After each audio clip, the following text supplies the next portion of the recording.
Hey y'all, welcome back. It's John, and today we're going to talk about the hard-hitting question of, is the Apple Card worth it?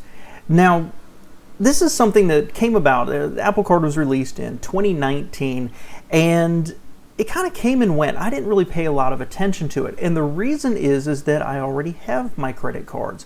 I've done a couple of videos about your FICO score, your credit score, what goes into it.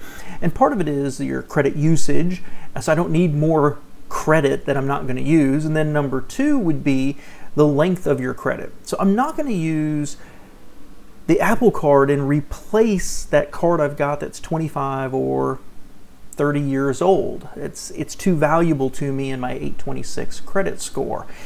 But recently on my phone, I have been getting an endless stream of ads from Apple about the credit card. And primarily because they are now allowing you to share your card with family. And specifically helping younger members over 18, they can be signed up as participants and start to build their own credit history.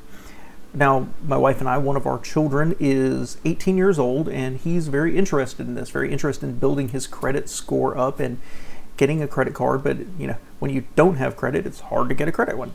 So this is something really you started to look at. And so I decided to dig in a little bit deeper on the Apple Card and see, is it really worth it? One of the things we've talked about in our family is getting a rewards card. That's something we don't have. So part of this is the card good? Is it worth it? What are the fees? And is the cash back worth it as well? So let's flip over to my screen here, and this is the Apple site. You can go read all about this yourself. And it is really cool because you can have a credit card and have a co-owner of it. So I could have a credit card, my account set up, a co-owner, I could invite my wife, and she is equally responsible for the balance and for the payments.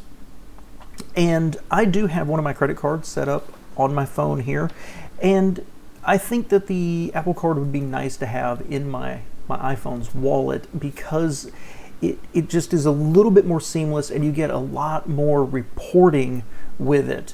Now let me flip over here to this tab, and you can see a lot more reporting is going on from the card. So you can see here, this is what a co-owner actually sees. A participant gets to learn healthy habits. You can set a spending limit for them.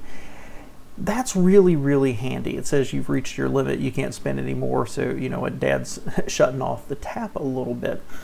But back over here on their main site, it's really thoughtful. I've been thinking a lot about it. I don't know if I'm going to do it, but number one, no fees. So one thing I absolutely am against is credit cards that charge fees, unless you're getting, you know, one of the black platinum international cards that gives you 100,000 points at the beginning.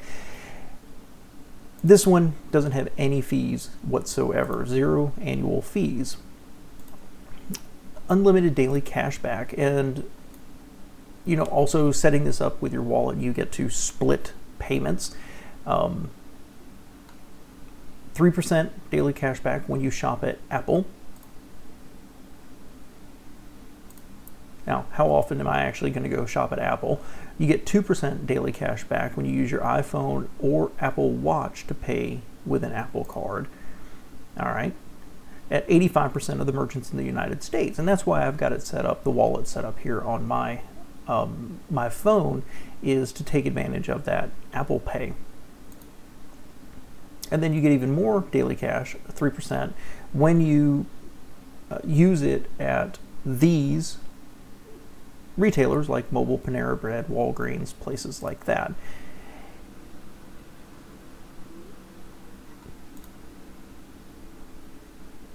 Like I was discussing, this is pulling in the family when you can have co-owners and participants and extra reporting. You have a titanium card just in case you're curious. Also allows you to buy Apple products and pay over time without interest. And really, it's the reporting that really sounds fascinating to me. But at the bottom, I'm going to blow this up a little bit. You'll see variable APR. So your APR can range from 11% to 22%. It does specify 3% cash back at Nike, Uber, Panera, Walgreens, T-Mobile, et cetera, et cetera, et cetera. You can read all this for yourself. So overall, it hits a couple of high points for me. Number one, it doesn't have the annual fee. Number two, you're getting some cash back. Number three, the interest rate seems pretty reasonable. Not great, but it's the tools behind the scene that really just make it a little more seamless in your Apple world. But how does this actually compare? That's the question. If you're looking at this as because you want an Apple Card and you want to have it loaded into your wallet and use Apple Pay and get a little cash back because of it, if that's what you're really looking for and the tools they provide, go ahead and do it, guys. Make yourself happy. But if you're looking for this saying, well, I want a cash back card, is the Apple Card worth it? Well, what I did is I went over here to the Points guy, and he's got a whole section on cashback cards. And this is really interesting. So let's look at this one. The best here for gas supermarkets, 6% at supermarkets, which the Apple Card doesn't do, 6% at streaming subscriptions, 3% at taxis and ride shares, 3% at gas stations, 1% on all other purchases, $95 a year. And if you click down here,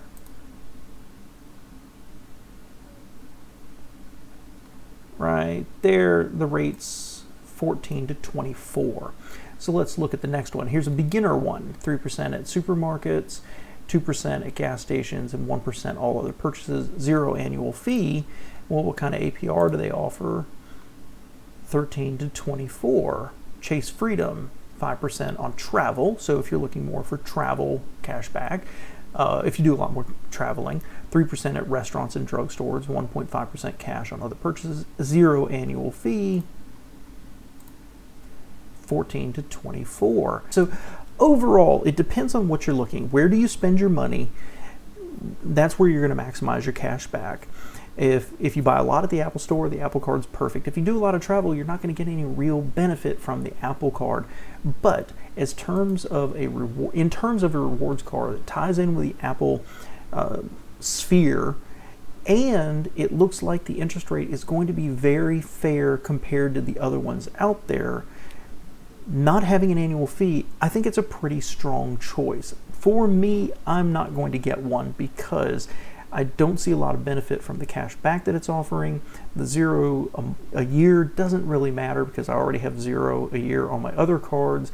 The APR, that's a nice, I would lean towards the Apple Card just for the APR they offer and for the reporting and being tied in with everything Apple.